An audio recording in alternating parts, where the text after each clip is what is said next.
자, 잘 쓰셨나요? 우리 이제 앞에서 복합 개념의 부동산과 복합 부동산 했어요. 복합 개념의 부동산은 법률적, 경제적, 기술적 요거 세 가지였어요. 그쵸? 그리고 복합 부동산은 토지와 건물이 각각 독립된 객체이면서도 하나로 결합되어 있다. 이렇게 정리해 드렸습니다. 자, 우리 이제 페이지 하나 넘기셔서요. 26페이지로 와보시죠. 26페이지입니다. 자, 26페이지입니다. 26페이지에서는 무엇을 배울 거냐면 토지 용어를 배울 거예요. 토지 용어. 토지 용어. 됐죠? 토지 용어는 단골 손님이에요.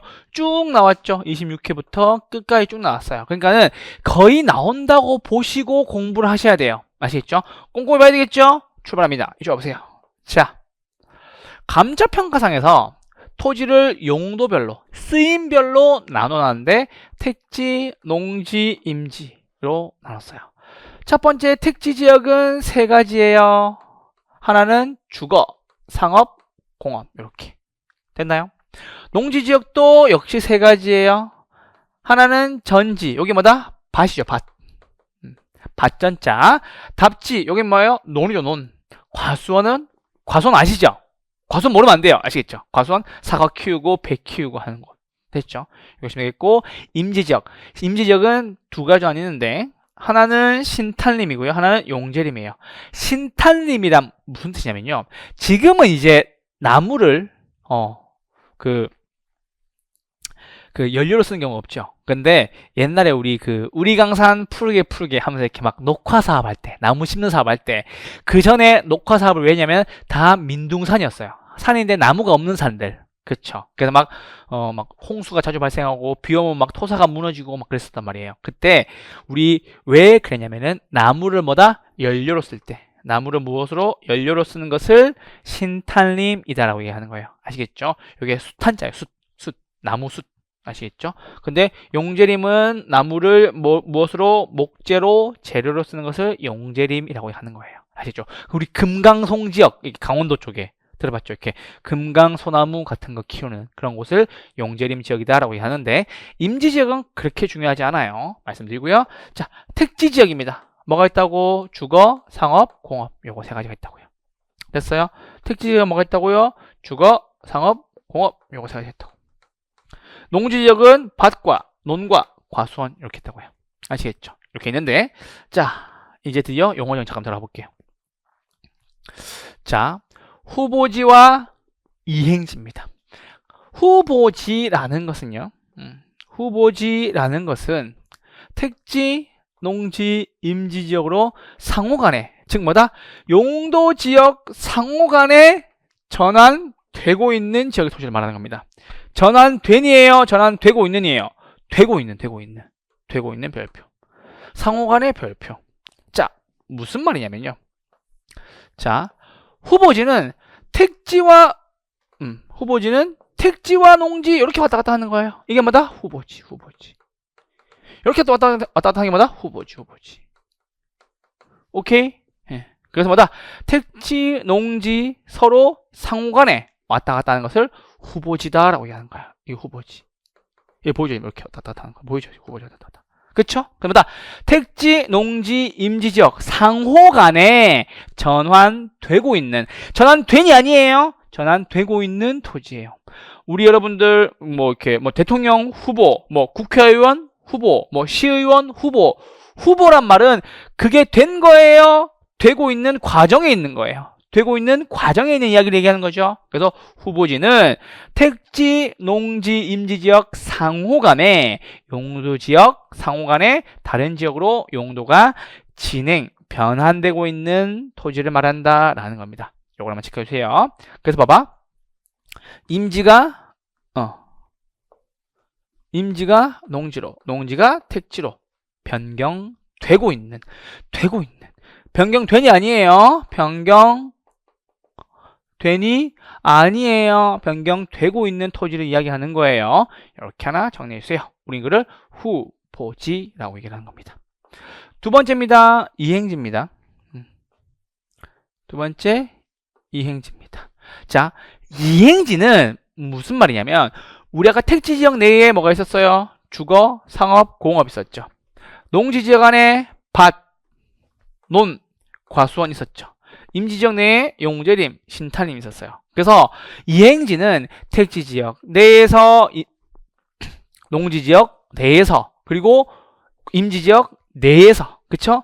내에서 전환되고 있는 토지를 얘기하는 겁니다. 라는 소리입니다. 즉 무슨 말이냐면요. 공업지역이 상업으로 바뀌거나 논이 밭으로 바뀌는 것을 이행지다라고 얘기하는 거예요. 됐죠? 이렇게 하세요. 자, 그래서 봐봐. 지금 이렇게 바뀌는 거. 파란색 할게요. 이렇게 바뀌는 거. 오케이? 혹은 이렇게 바뀌는 거. 이게 뭐라고? 이행지라고요. 됐어요? 전인 답이 되는 게 뭐다? 이행지. 됐죠? 이런 걸 얘기하는 건데. 근데 잘 보세요. 이게 중요해. 잘 봐요, 여러분들. 교수님, 그러면 과수원이 혹시나 주거지역으로 바뀌는 것은 뭐라고 얘기합니까? 라고 얘기하는 거죠. 과수원은 무슨 지역이에요? 농지지역이죠. 그러면 농지지역 내에 있는 과수원이 택지지역 내에 있는 무엇으로 주거지역으로 바뀌었다라고 얘기를 한다면 이거는 이행지예요? 후보지예요? 후보지죠, 후보지. 왜? 지역을 건너뛰었잖아.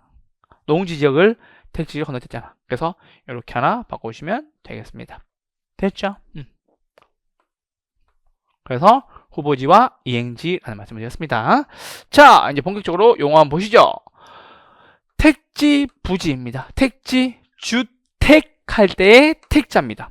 뭐라고? 택지란 주택할 때의 택자. 그래서 무슨 말이냐면 주거, 상업, 공업용지로 이용되고 있거나 이용할 목적으로 만든 토지를 말한다라는 소리예요. 그래서 요거를 우리는 택지를 건축이 가능한 토지라고 얘기합니다. 됐나요?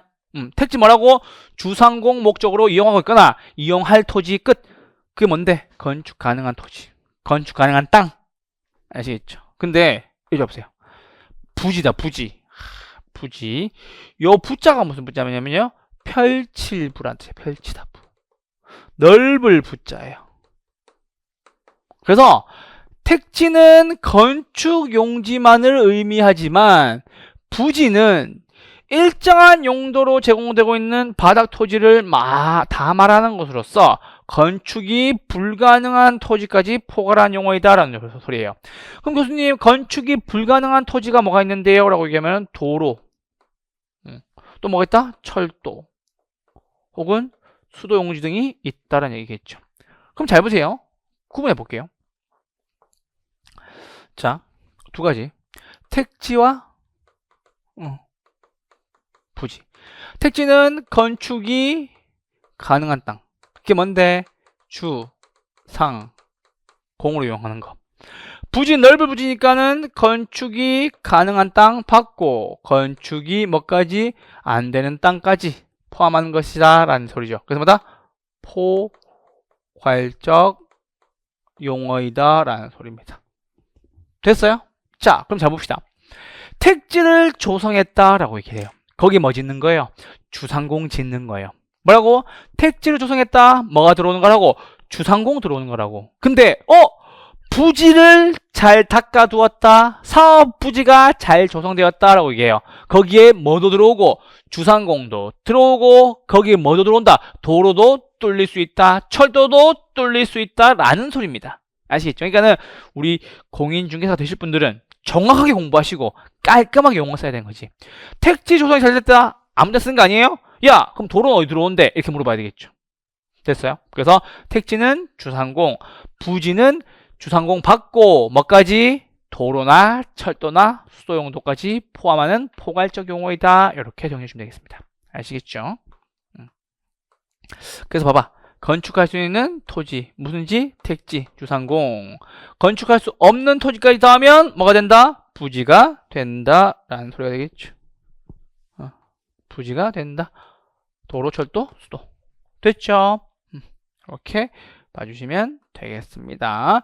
자, 나지, 건부지, 공지입니다. 나지, 건부지, 공지입니다. 이쪽으로 와보세요. 자, 나지, 건부지, 공지. 자, 이쪽으로 와보세요. 요거부터 봅시다.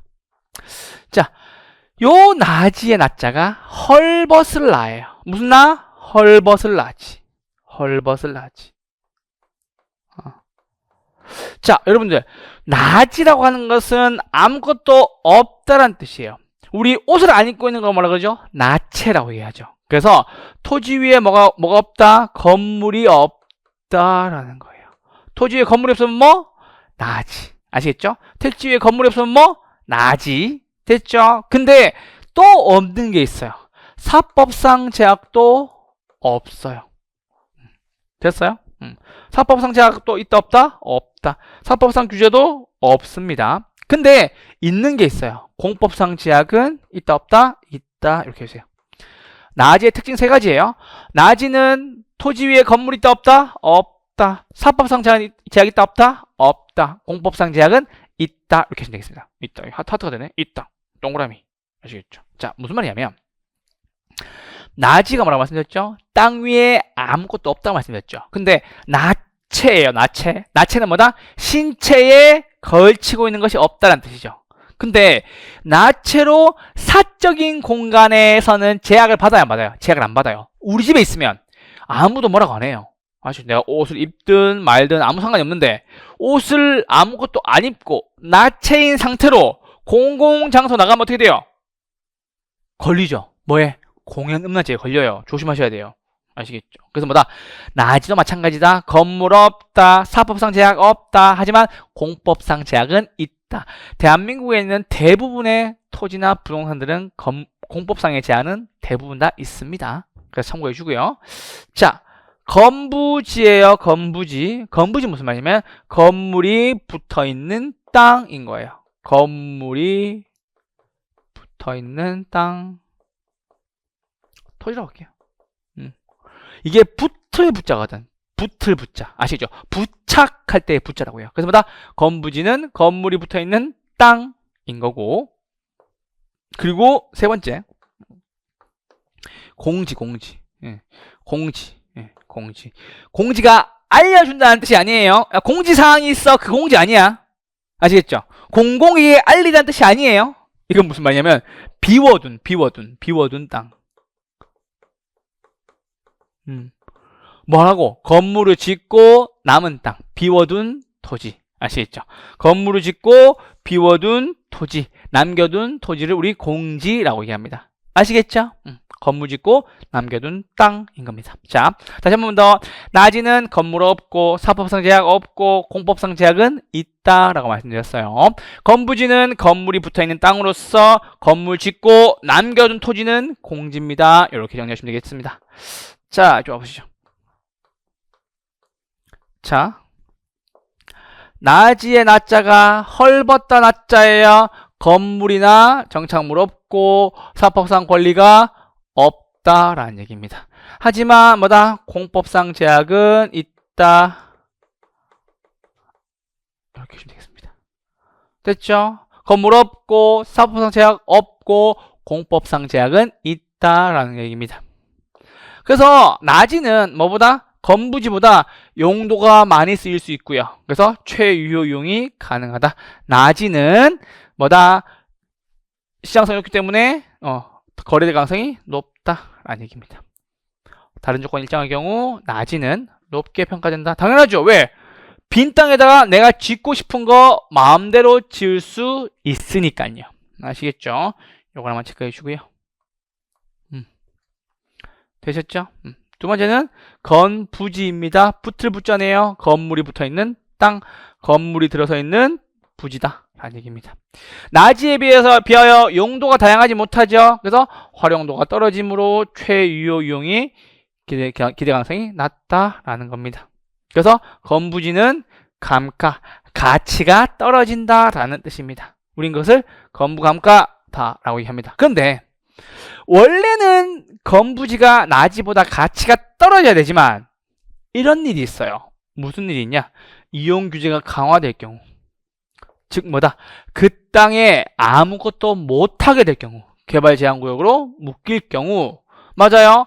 그 지역 내에서는 건부지의 유용성이 높아지므로 오히려 건부 증가라는 예외 현상이 생기기도 합니다. 얘가 예외 현상인 거예요. 아시겠죠? 그래서 개발 제한 구역 등 이용 규제가 강화된 지역에서는 건부 증가 현상이 예외적으로 생길 수가 있다라는 얘기입니다. 자, 공지입니다. 공지는 건폐율 때문에 비워둔 토지이다. 끝. 됐죠? 그래서 건폐율 규제를 강화하면 공지는 넓어지겠죠. 건폐율이 뭐예요? 토지에서 요만큼만 지어라 라고 얘기하는 거죠. 여기마다 60%. 공지가 여기 옆에 얘기하는 거니까. 예를 들어서 60%가 줄어들어서 50%만 지어라 라고 얘기합니다. 50%만 지어라 라고 얘기하면은 공지는 더 넓어질 수밖에 없겠죠. 됐죠? 그 뜻입니다. 그래서 몇 프로만 50% 지어라 이 뜻이겠죠. 그렇게 해서 건폐율이 강화가 되면 무엇으로? 공지는 넓어진다라는 얘기입니다. 그러니까 공지는 한 필지 토지 내에서 건물 짓고 남겨둔 토지예요. 그렇게 봐주시면 되겠습니다. 자, 필지와 획지입니다. 어려운 거 없습니다. 아직까지는. 자, 필지와 획지. 요 필자가 뭐예요? 붓필자예요. 붓필자.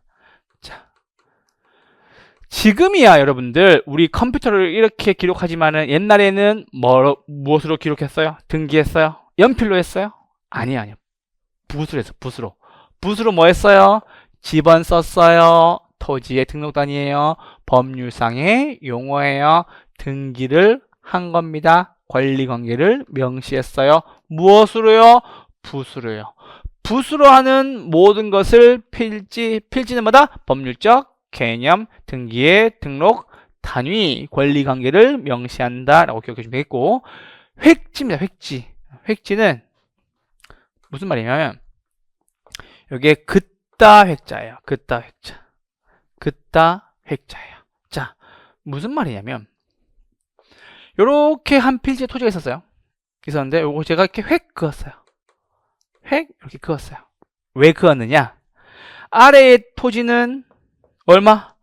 500만원짜리고 위에 토지는 300만원짜리여서 획 그은 거예요. 왜 획 이렇게 그었어요? 뭐 때문에? 가격 수준 때문에요. 아시겠죠? 획 그은 이유가 뭐라고요? 가격 수준이 달라서요. 아시겠죠? 이렇게 정리해 주시면 되겠습니다. 자, 그래서 보세요. 자, 원칙은 한 필지는 한 획지로 구성되어야 돼요. 개별 평가. 근데 한 필지가 여러 획지로 구성되는 경우가 있어요. 구분해서 평가하세요. 요거예요. 됐어요? 자, 10번지라는 필지는 하나인데 상가는 500만원이고 주택은 300만원이에요. 하나로 보면 돼요? 안 돼요? 안 돼요. 그래서 무슨 평가? 구분해서 평가해라 라는 소리입니다. 그래서 한 필지가 여러 획지로 구성될 수 있다. 왜요? 가치가 다르니까요. 됐어요? 근데 필지는 3개, 7번지, 8번지, 9번지지만 한 획지로 구성될 수 있어요. 왜? 요것도 300만원, 얘도 300만원, 얘도 300만원. 무엇이? 가격 수준이 같거나 일체로 이용하게 되는 경우에는 일괄평가하게 되죠. 그래서 여러 필지가 무엇으로? 한 획지로도 구성될 수 있다. 왜? 가격이 같다. 이렇게 하시면 되겠죠. 이렇게 정리하시면 되겠습니다. 되셨나요? 자, 필지와 획지의 비교입니다. 이거 방금 했으니까 가볍게 볼게요. 자, 필지는 법률, 지번, 법적 개념, 끝. 획지는 간평상의 용어, 가격 수준, 경제적 개념. 이렇게 마시면 되겠습니다. 됐죠? 필지는 붓으로 쓰는 거니까는 모든 것이고, 획지는 긋는 거죠. 왜 그어요? 가격 수준 때문에 긋습니다. 이렇게 정리하시면 되겠죠. 됐죠? 자, 맹지와 대지입니다. 자, 맹지는 많이 들어보셨을 거예요. 지금은 그런 말 잘 안 쓰죠. 이게 원래 눈멀다 맹자예요. 뭐라고? 눈멀다 맹자. 얘는 무슨 말이냐면 맹지에는 건물을 세울 수 없다. 왜? 도로와 맞닿은 부분이 없기 때문에 우린 그거를 맹지다라고 얘기하는 겁니다. 맹지는 도로와 맞닿은 부분이 없어요. 그래서 건물을 지을 수 있다 없다? 건물을 지을 수 없다. 건물을 지을 수 없다라는 것은 가치가 커져요, 작아져요? 작아지겠죠. 감가가 발생한다라는 얘기입니다. 됐죠? 요 대지의 대자는 자루대자예요. 자루대자. 그래서 대지는 그쵸? 맹지를 사서 뭐 하는 거예요? 도로 하나를 내는 거예요. 자, 이쪽 보세요. 예를 들어서 도로가 이렇게 있는데, 자, 설명이 크게 다를 순 없습니다. 여기 내 땅이었다, 내 땅. 이거 지금 맹지죠? 여기가 이해했죠? 맹지였는데 이런 일이 생긴 거야. 이렇게 있는데 내 땅이었는데 내가 여기에 사람을 섭외해가지고 땅을 산 거예요.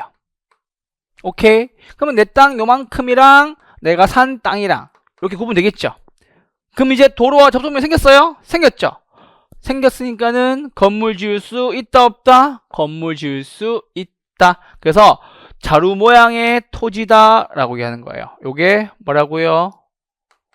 대지다 라고 하는 거예요. 그래서 합병하는 등의 방법을 활용해서 도로와의 접속면을 가지는 자루 모양의 토지를 대지다 라고 얘기하는 거예요. 대지의 절대자가 자루대자예요. 아시겠죠? 이렇게 구분하시면 되겠습니다. 이게 뭐다? 대지. 돼지 아닙니다. 아시겠죠? 자, 돼지 아니고 돼지. 자, 법지와 빈지입니다. 법지는 법법자, 빈지는 물가빈자. 법법자와 물가빈자. 됐죠? 그래서 법지라는 것은 법으로만 소유할 뿐 실익은 없거나 적은 토지로서 경사면을 이야기한다라는 거예요. 경사진 부분을 이야기한다. 됐어요? 자, 그래서 어디 부분을 얘기하는 거냐면 여기를 얘기하는 거예요. 여기.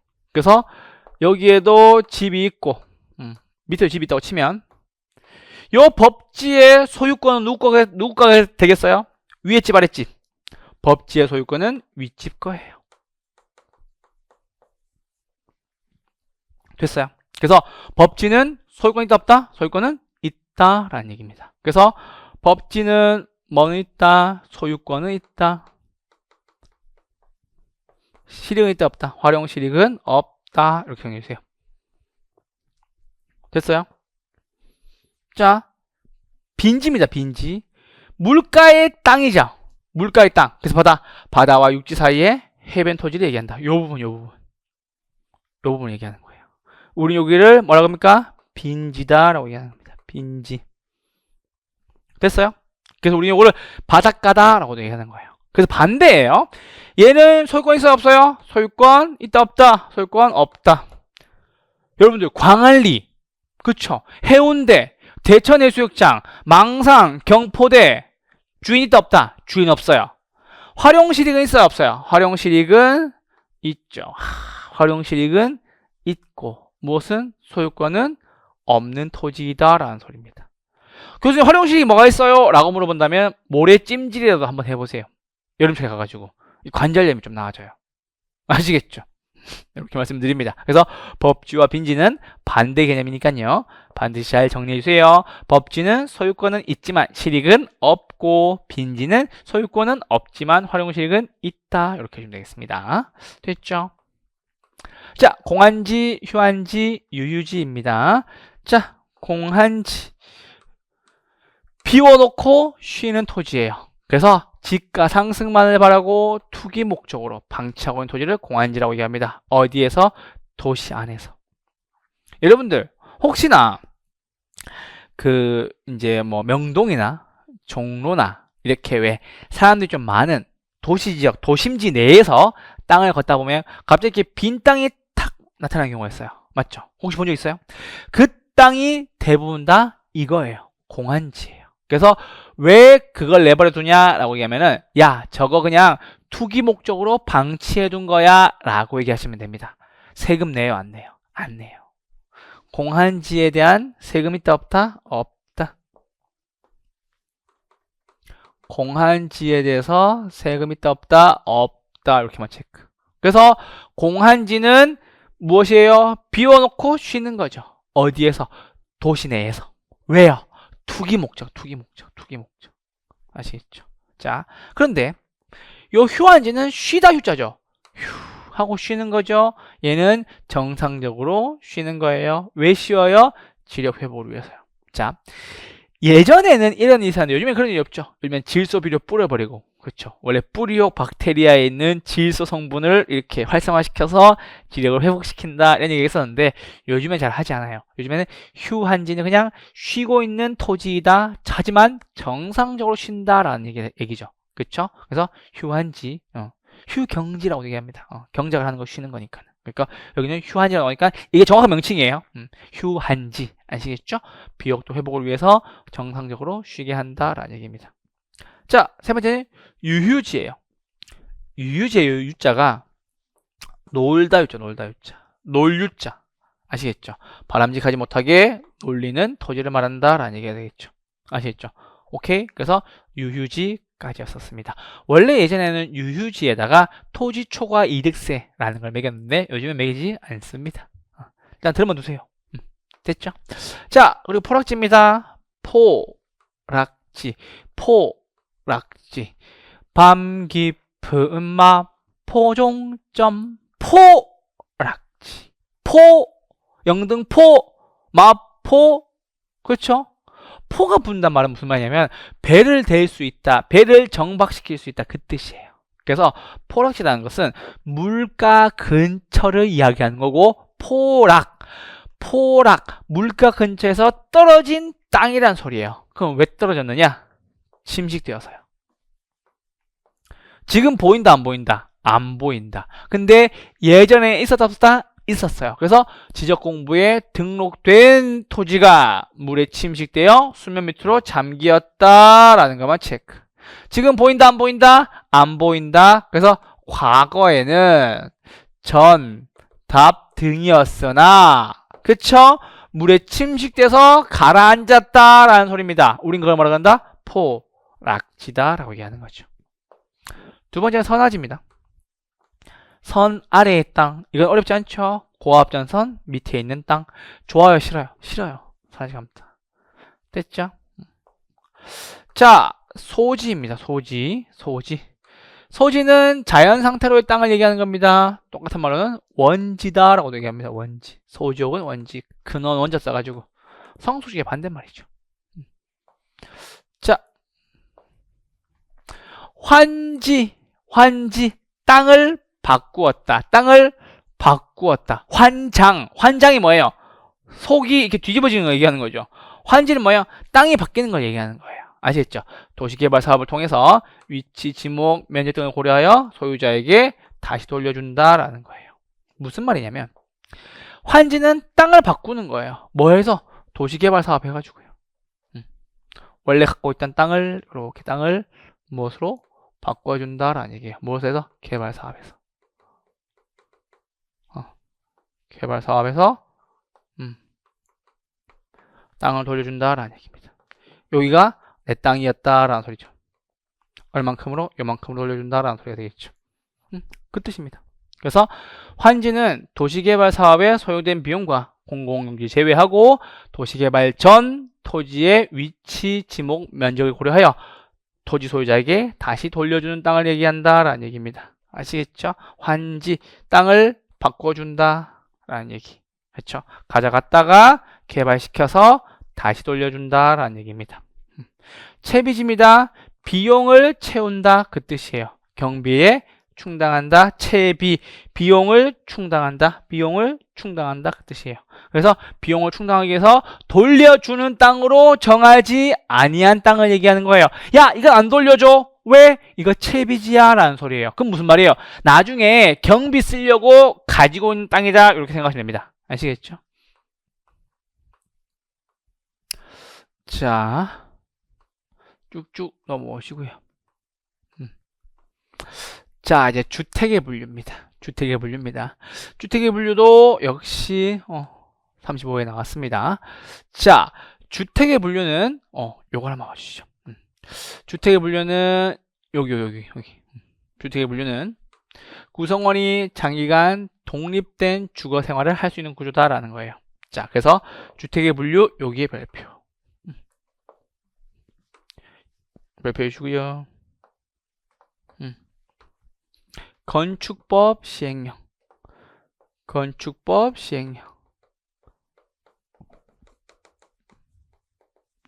시행에 따른 겁니다. 자, 들어보세요. 자, 여기 한번 정리하고 넘어가죠. 자, 주택의 분류입니다.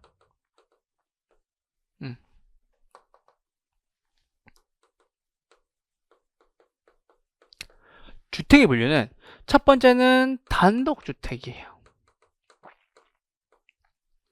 단독주택 다시 4가지는 아닙니다. 두 번째는 여러분이 함께 사는 공동주택이에요. 역시 4가지로 나뉩니다. 단독과 공동. 됐어요? 자, 근데 단독주택은 다시 4가지 나뉜다 말씀드렸죠? 첫 번째 뭐다? 단독주택. 됐죠? 두 번째는 다중주택. 세 번째는 다가구주택. 네 번째는 공관입니다. 자, 단독주택은 한 세대가 한 가구에 사는 거니까 의미가 없고요. 요건 됐고요. 중요한 내용이 아니니까 한 세대가 살고 있다라는 거 말고 계시면 되겠고, 두 번째 중요한 건 뭐냐면요, 다중주택이에요. 그래서 한 건물에 한 세대가 살아요. 단독. 다중주택은 특징이 중요합니다. 얘는 누가 살고 있는지를 알아야 돼요. 누가? 학생 또는 직장인. 누가 산다고? 학생 또는 직장인이 산다고요. 아시겠죠? 바닥 면적 합계가 660제곱미터 이하가 돼야 되고 3계층 이하가 돼야 됩니다. 아시겠죠? 안 써도 돼요. 다 있어요. 제가 요거 가볍게 설명드리고 넘어갈 거기 때문에 말씀드리는 거예요. 다가구 주택은요 19세대 이하가 돼야 되고, 역시 660제곱미터 이하 3계층 이하가 돼야 돼요. 요게 포인트예요. 되셨죠? 자, 그래서 단주 4가지는 뭐가 있다? 단다다공이 있다. 단독주택이랑 다중주택이랑 다가구주택, 공관. 공관은 그냥 정부 고위 관료들이 쓰는 거예요. 그래서 우리는 다중주택과 다가구주택을 잘 구분하셔야 됩니다. 아시겠죠? 자, 설명 한번 해보죠. 자, 보세요. 자, 단독주택은 한 세대가 하나의 건축물에 사는 거다. 단독은 한 건물에 한 세대. 그렇죠? 이렇게 해주면 되겠습니다. 이거 문제 잘 안 나와요.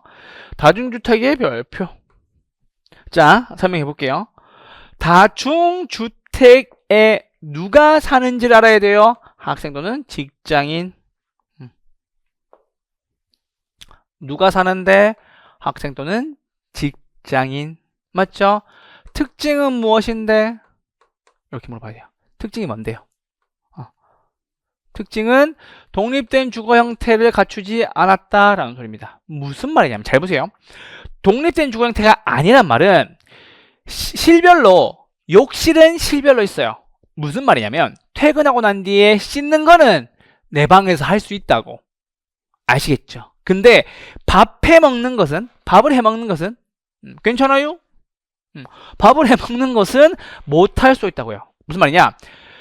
욕실은 실별로 있을 수 있지만 취사시설은 그렇지 아니하다는 소리예요. 그럼 봐봐. 욕실은 다 있다. 근데 취사시설은 없을 수도 있다라는 뜻입니다. 그게 무슨 말인데? 독립된 주거 형태가 아니다라는 소리예요. 어디가? 다중주택에서. 아시겠죠? 이렇게 하면 되겠고, 그리고 면적과 규모. 됐죠? 면적과 층. 이렇게 공부하시면 됩니다. 됐죠? 한 개동으로 쓰는 주택 면적의 바닥 면적 합계가 660제곱미터 이하이고 3계층 이하이다. 지하층은 제외합니다. 지하층 제외하고 3계층 이하이다 라는 소리입니다. 아시겠죠? 몇 계층? 3계층. 됐죠? 자, 그럼 잘 보세요. 여기 건물이 있어. 3층과 3계층인 겁니다. 야, 너 어디 살아? 나 3층 살아. 그 뜻입니다. 됐어요? 그럼 교수님, 3계층은 뭔데요? 건물의 층수 개수가 건물의 이 층수 개수가 몇 개다? 3개 층이다. 이 뜻이에요. 완전 다른 개념이라고요. 아시겠죠? 이거 말씀드릴게요. 우리 시험에 나와서 그래요. 3층과 3계층은 완전 다른 개념이에요. 아시겠죠? 야, 너 아파트 몇 층 살아? 나 15층. 그럼 너네 아파트 건물 몇 개 층이야? 35개층, 50개층. 이 뜻이에요. 아시겠죠? 그러니까 몇 개의 층으로 구성되어 있는가 그 뜻이에요. 조심하셔야 돼요. 3층이랑 달라요. 3계층은 이렇게 말씀드립니다. 자, 이렇게 하시면 되겠고, 그 다음 다가구 주택입니다. 다가구 주택. 다가구 주택은 몇 세대? 19세대 이하가 거주합니다. 라는 소리예요. 자, 잘 보세요. 무슨 주택? 다가구 주택. 이거 써세요. 다가구 주택은 몇 세대 이하? 19세대 이하. 그쵸? 특징 중요하죠. 몇 세대 이하? 19세대 이하. 중요합니다. 그리고 면적과 면적 및 층수.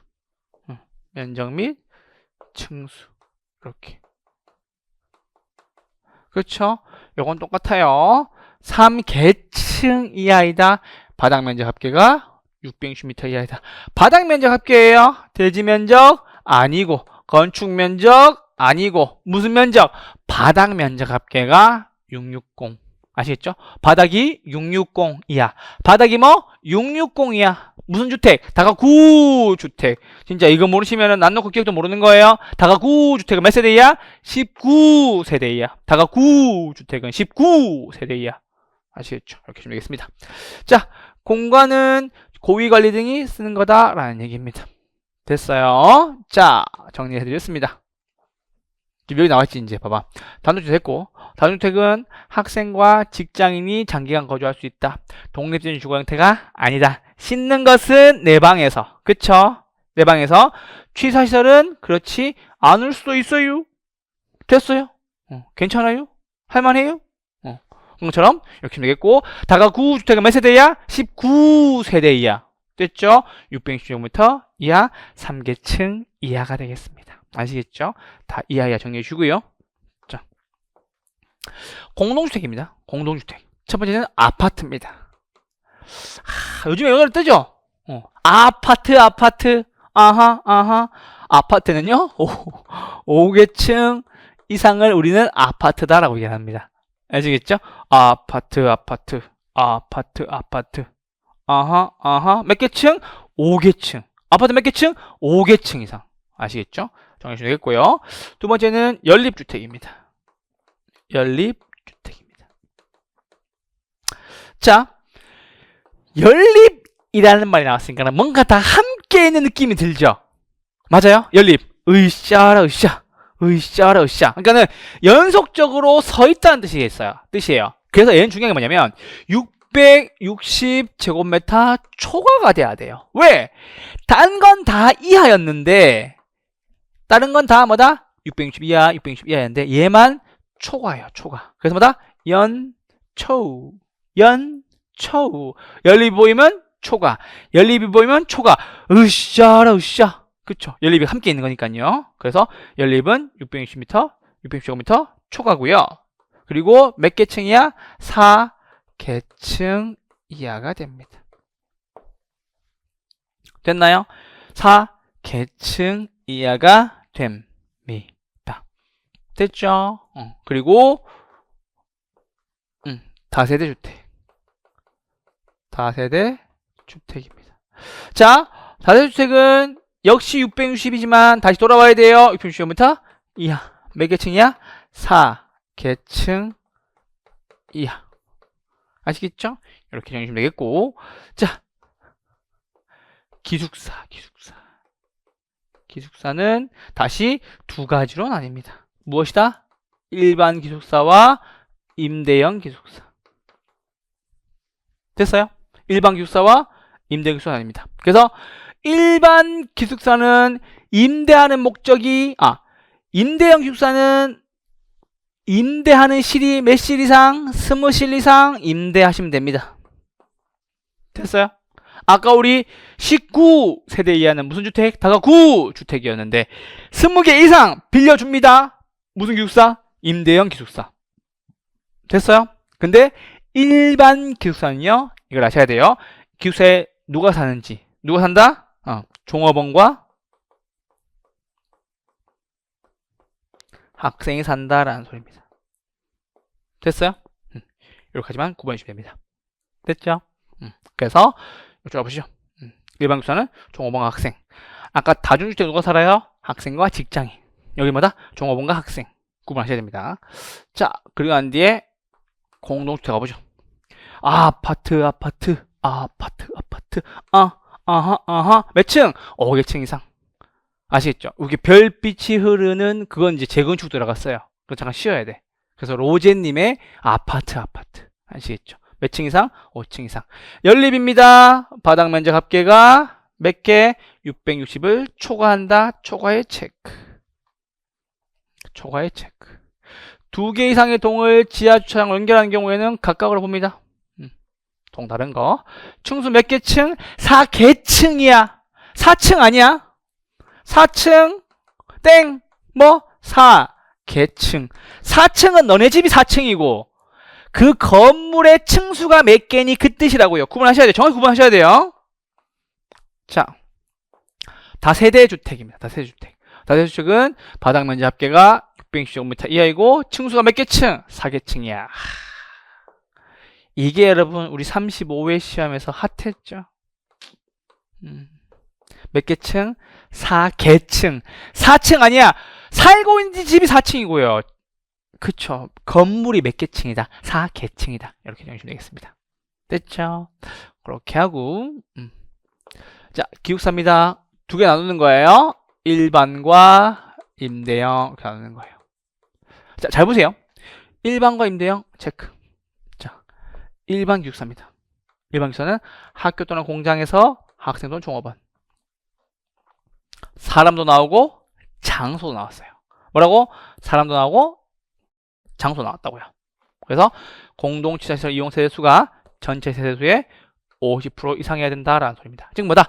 밥 해먹는 시설이 전체 세대수의 절반 이상은 돼야 됩니다. 그 뜻이에요. 아시겠죠? 임대형 기숙사는 똑같아요. 임대 목적으로 몇 실? 20실 이상. 밑에가 당연히 똑같고. 됐죠? 이렇게 구분해주시면 되겠습니다. 되셨나요? 자, 도생 잠깐 보고 여러분들 제가 요거 끝내드릴게요. 자, 도시형 생활주택은 요건 보세요. 도시형 생활주택은 몇 세대? 300세대 미만이다 라는 소리입니다. 여러분들 영화 300 봤어요? 영화 300 스파르타 하는 거 봤어요? 그걸 떠올리시면 돼요. 그러니까는 300의 대장님이 이렇게 창 던져가지고 이렇게 페르시아 이렇게 왕의 이렇게 볼을 이렇게 탁 쓰시잖아요. 그걸 보면서 전 늘 떠올라요. 저기 있는 전사들은 도시형 생활주택에 살다 나왔구나. 뭐다? 도시형 생활주택은 몇 세대? 300세대 미만이다 라는 소리입니다. 아시겠죠? 300세대 미만의 국민주택 규모에 해당한 주택으로서 대통령령으로 정하는 것을 얘기한다. 소형주택, 단지형 연립, 단지형 다세대다 라는 소리입니다. 원래는 원룸형이었어요. 근데 원룸형 주택이 무엇으로? 소형주택으로 개정됐어요. 그래서 이건 필요 없어요. 그래서 소형을 한번 외워주세요. 근데 가장 중요한 특징이 이거예요. 분양가 상한제를 적용받지 않습니다. 그래서 우리 옛날에 집값이 막 오를 때 분양가에 대해서 상한을 걸어 놓으니까는 건축업자들이 뭘 짓기 시작해요? 도시형 생활주택을 짓기 시작한 거예요. 왜요? 분양가에 상한제를 적용받지 않으니까. 아시겠죠? 이렇게 하면 되겠습니다. 그래서 야, 도생은 300세대 미만이야. 분양가 상한제 적용받지 않아 라고 정리해 주시면 가장 쉽습니다. 아시겠죠? 여기 보시면 되겠고, 이쪽 잠깐만 보세요. 자, 헷갈리는 주문 구분 정리 잠깐 할 거예요. 자, 잘 보세요 여러분들. 지금 19세대 이하가 거주합니다가 있었고 20실 이상을 임대형으로 제공하세요 라고 했었어요.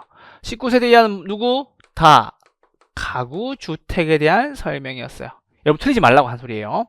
스무시 이상은 뭐였어요? 임대형 기숙사였어요. 요거 틀리면 안 돼요. 요거 가지고 문제를 바꿔 많이 낸다고. 아시겠죠?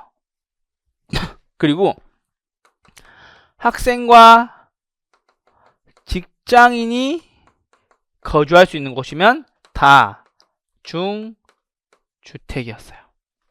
됐어요? 근데 학생과 종업원 그리고 이분들이 어디에서 학교나 공장에서 계시기 때문에 요건 뭐였어요? 일반 기숙사였다라는 얘기예요. 여러분들이 주택의 용어 정리를 하면서 가장 쉽게 틀릴 수 있는 부분이 요거였었어요.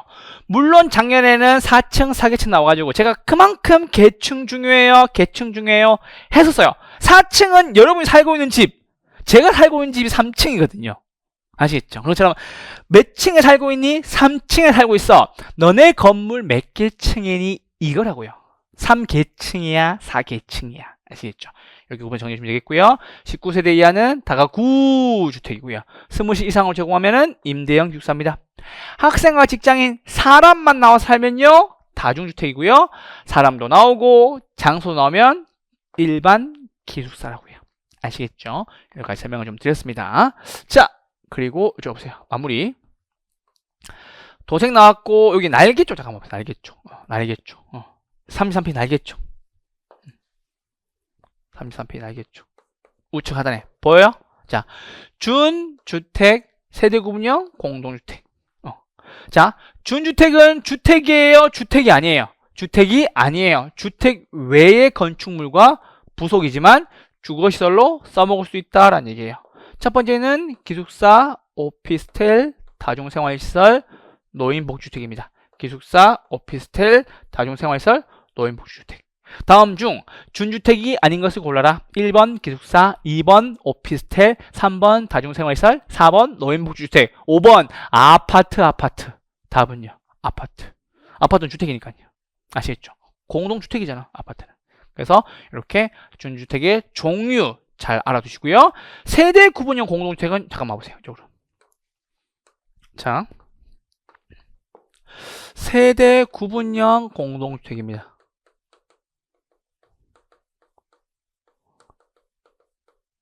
요건 무슨 말 하고 싶은 거냐면요. 옛날에 이렇게 왜 큰 건물들, 한 세대가 큰 아파트들이 있었죠. 뭐 예전에 뭐 평수만 내겠지만 뭐 280제곱미터 이런 것들 큰 거 있었죠. 그래서 이렇게 입구 하나가 있었는데 지금은 대가족이 많아요, 핵가족이 많아요. 핵가족이 많죠. 특히나 요즘에는 1인 가구가 절반을 넘어서니만이 막 이런 얘기 하고 있어요. 그래서 얘는 세대를 어떻게 한 거예요? 구분해버린 거예요. 세대를 쪼개버린 거예요. 그래서 문을 이렇게 따로 만든 거예요. 그래서 얘는 없애버린 거지. 원래는 큰 평수의 하나의 건물이었는데 세대를 두 개로 나눠버렸죠. 세대를 두 개로 나눠버렸죠. 왜 나눴어요?